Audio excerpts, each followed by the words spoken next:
大家好，歡迎嚟到叻媽教室。家居裝修一定要揀翻盞燈啦。咁究竟一盞燈點樣先至叫做揀得啱？夠唔夠光？又襯唔襯呢？今日就同大家分享一下揀燈嘅學問啦。唔知大家揀燈嘅時候，通常會考慮啲乜嘢呢？係個尺寸 size 啱唔啱啊？定係個樣靚唔靚啊？定係咩顏色呢？其實咧有好多因素喺揀燈嘅時候，我哋都要考慮嘅。譬如呢盞燈，究竟個照明嘅用途係乜嘢啊？係用嚟睇書啊，定係食飯嘅時候用？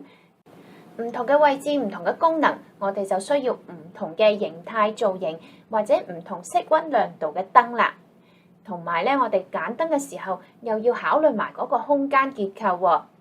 跟住落嚟咧，就同大家逐個 point 去睇一睇啦。我哋見到市面上嘅燈會有唔同嘅顏色，白色啦、日光咁嘅色啦，或者係黃色。唔同嘅色咧，其實係取決於佢嘅色溫有差別。高色溫嘅燈光，即係喺5300K 或者以上咧，就會有較多嘅藍光，望落去咧就白啲嘅，可以俾到人一種好明亮、好清晰嘅感覺。相對嚟講咧，個人喺呢啲燈光下邊就會容易啲集中到精神啦。所以通常咧就會用喺書房啊、辦公室啊、圖書館啊、課室啊等等地方啦。中色分呢就介乎喺3300K 至到5300K 之間嘅。咁呢一種燈光咧就比較貼近陽光嘅顏色。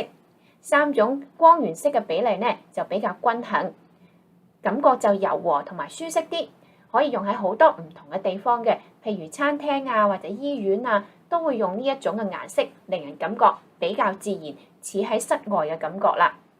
低色溫咧就喺3300K 以下，會含有比較多嘅紅光或者橙橙地咁嘅色，可以俾到大家一種溫馨啊、和暖、想瞓覺嘅感覺啊。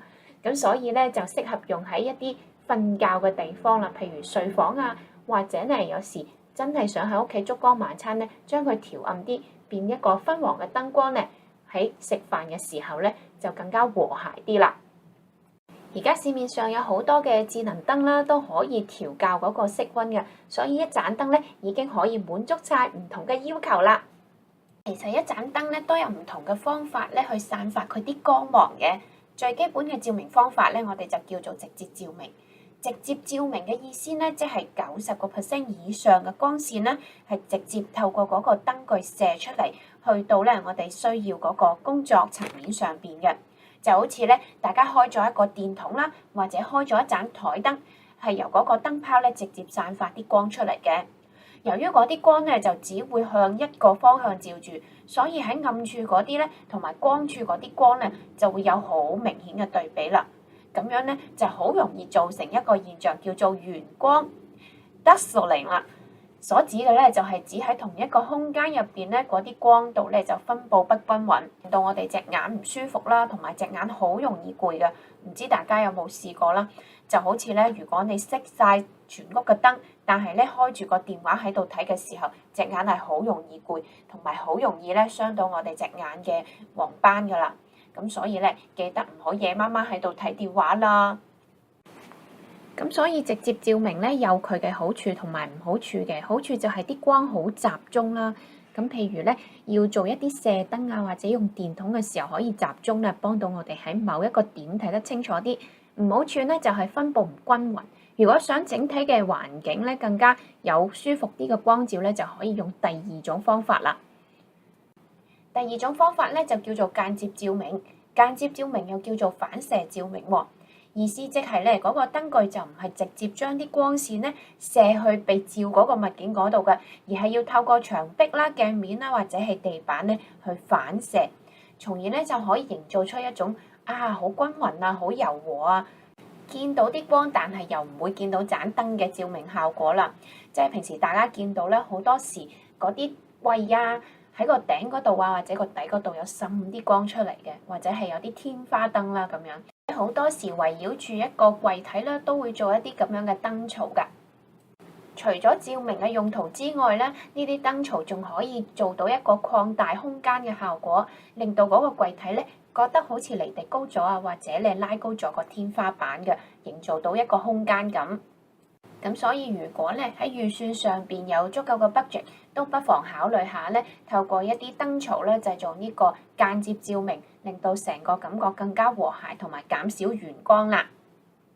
不過咧，大家喺整燈槽嘅時候就要留意翻嗰個設計方法啦，因為如果喺天花板就咁一層凹咗入去，係好難清潔㗎。最好咧就係一個密封嘅燈箱，咁樣咧就唔會有呢個清潔嘅問題啦。另外，我哋都要留意下裝修公司係點樣收費。平時我哋去淘寶嗰度買啲 LED 燈帶啦，可能係10零20蚊已經可以買到1米㗎啦。跟住就有位觀眾朋友同叻媽分享，佢話工程公司收佢600幾蚊1米嘅 LED 燈帶喎。當然我都明白，如果喺個櫃入邊要整一個燈槽，唔係就咁黐上去㗎，可能要做一條坑，跟住將條燈帶咧埋翻落去，又要做翻啲電掣咁樣。當然就複雜啲，收貴少少都係情有可原。不過600幾蚊咧都真係唔平啊！而裝修公司有冇好清楚咁樣同佢講究竟燈帶會整幾大嘅範圍呢？結果屋入邊所有嘅櫃，無論上邊啊、下邊啊，定係中間，全部都同佢整晒燈帶啊！結果咧，淨係燈帶都已經收咗成幾萬蚊。業主到最後收到嗰張新嘅帳單嘅時候，當然非常之愕然啦，因為開初都冇講話燈帶係會整到咁多錢噶嘛。咁但係啲櫃又已經整晒啦，都唔知點算。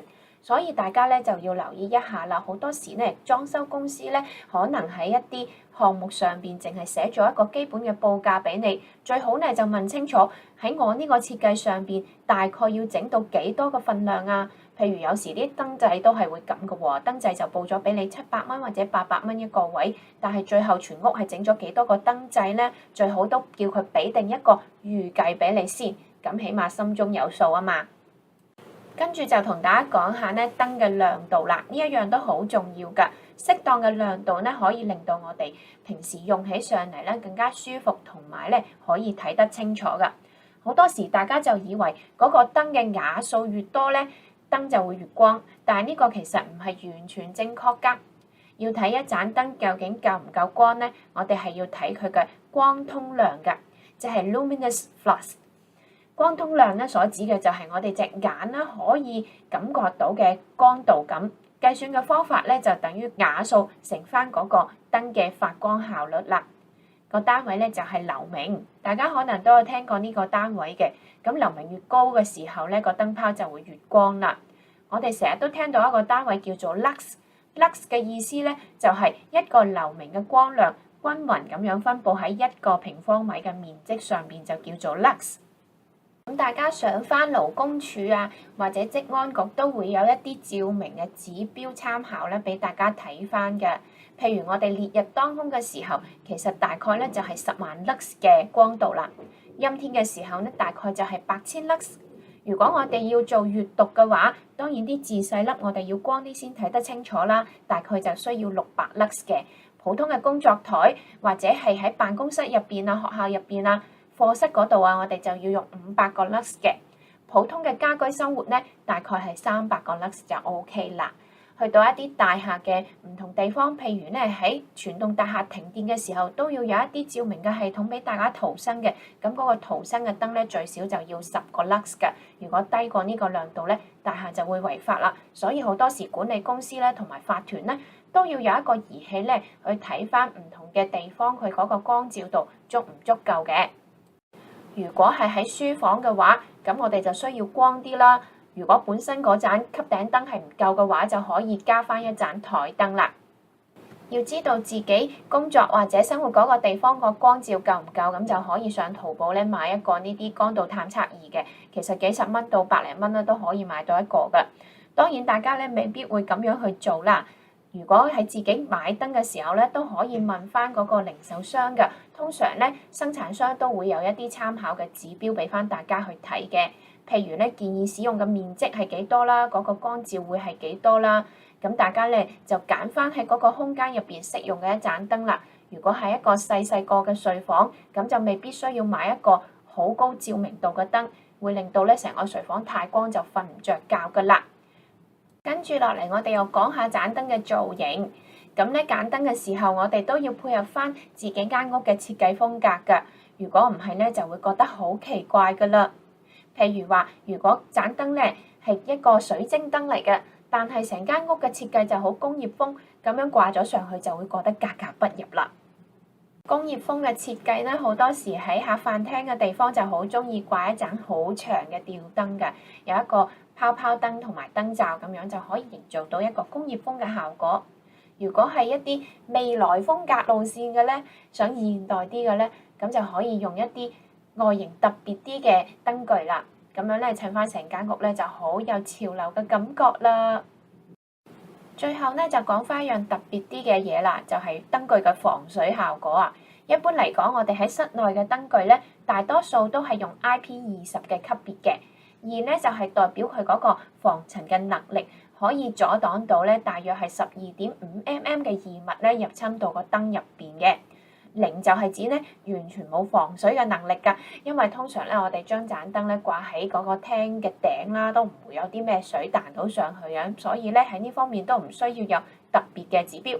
但係如果我哋係用喺一個室外啊，或者係半戶外地區、浴室啊呢一啲會有水嘅地方咧，燈具就建議要用到咧 IP43級別或者以上啦。